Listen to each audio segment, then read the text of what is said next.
ধন্যবাদ জনাইছোঁ বিশেষকৈ অসম পুলিচৰ যিসকল চাকৰিয়াল লাগি আছে আৰু বিশেষকৈ কোভিডৰ এগেইনষ্টত যিটো আন্দোলনত তেওঁলোকে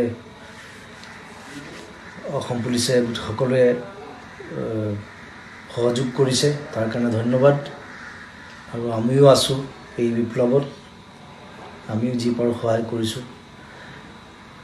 আমি প্ৰথম মূল কথা হ'ল যেনেকৈ নহওক কোভিড এই বেমাৰটো পৃথিৱীৰ পৰা নাইকিয়া কৰিব লাগে, বিশেষকৈ আমাৰ অসমৰ পৰা নাইকিয়া কৰিব লাগে।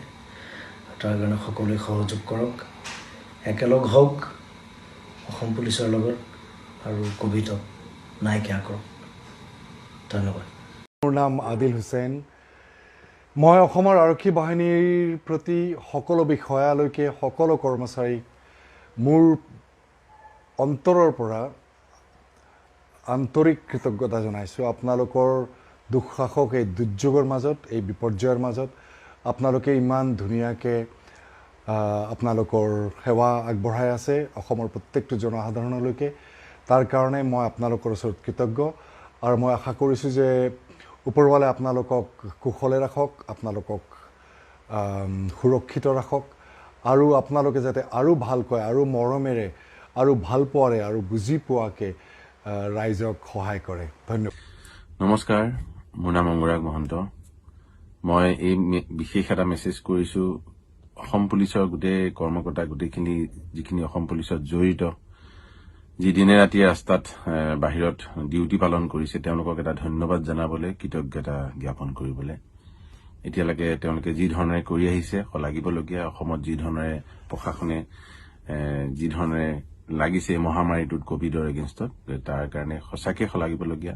ৰাইজকো অনুৰোধ জনাইছোঁ যাতে নিয়মখিনি পালন কৰে, তেওঁলোকৰ কাম অকণমান সহজ কৰে। পুলিচকো অনুৰোধ জনাইছোঁ গোটেইখিনিকে যে ৰাইজৰ বিপৰ্যয় বুজি পেলাই কামখিনি কৰে, মৰমেৰে কৰে।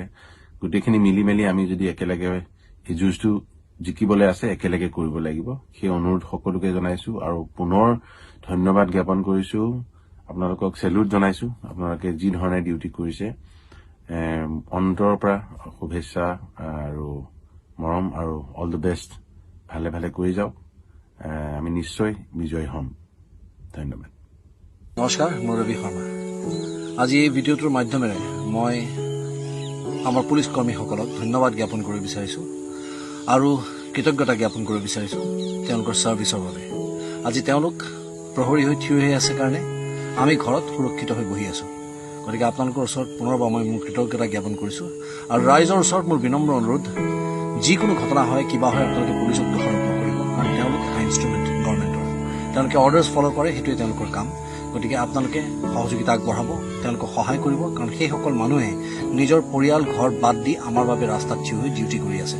তেওঁলোক যদি নাথাকে অৰাজকতা হ'ব। গতিকে পুনৰবাৰ আপোনালোকৰ ওচৰত মোৰ হৃদয়ৰ পৰা মই কৃতজ্ঞতা জ্ঞাপন কৰিছোঁ। ধন্যবাদ। আপোনালোকে নিজৰ সুৰক্ষিত থাকক।